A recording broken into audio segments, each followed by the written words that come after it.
And as you make your list, friends, we talked last night about the elimination list. Now we're talking about the second one, writing out what you want to bring into your life tonight. As you make your list, think about what you really want, not what somebody else wants you to have. Make your list and realize that it's already on the way to you by the time you even desire it, you see. And so writing it out helps to bring it into visibility.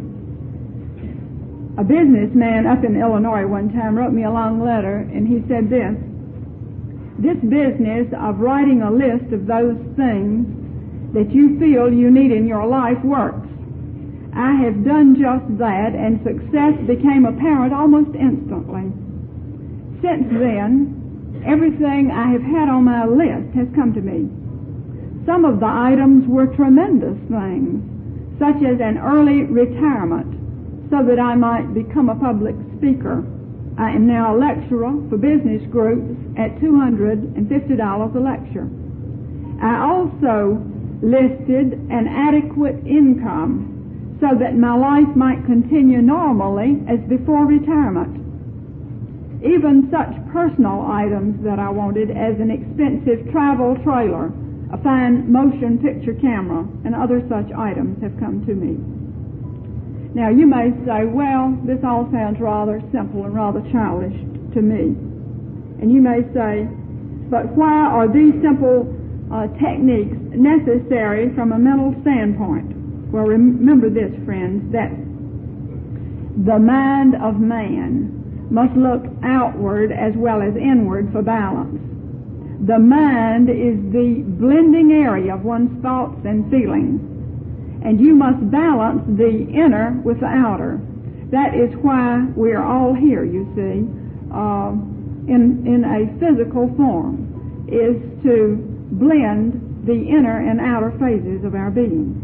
Now, to me, there's nothing more pathetic than to see those misguided people who think that they are too advanced, as they say, mentally and so on, to use mind power in such practical ways. Now, again, such people can often give you a lot of high-flung theory, but often such people become confused. They suffer all kinds of needless problems because they aren't balanced. They aren't doing any of these simple things to externalize that mind power, to release it as results and balance in their world. And so dare to do the simple things that lead to prosperity. Make your list of what you really want, not what somebody else thinks you should have.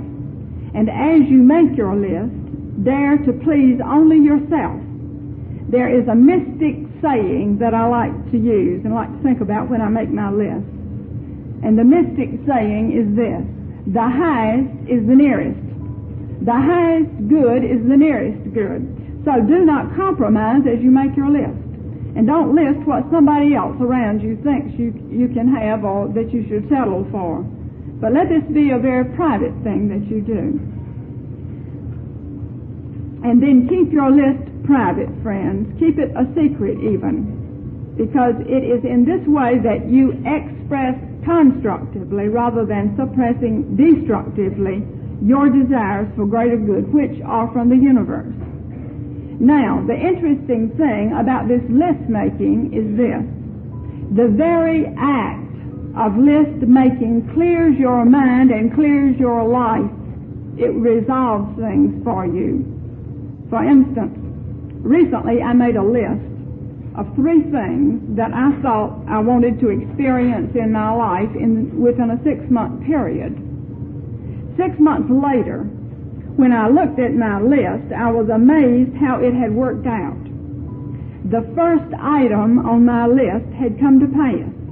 It was by far the most important one.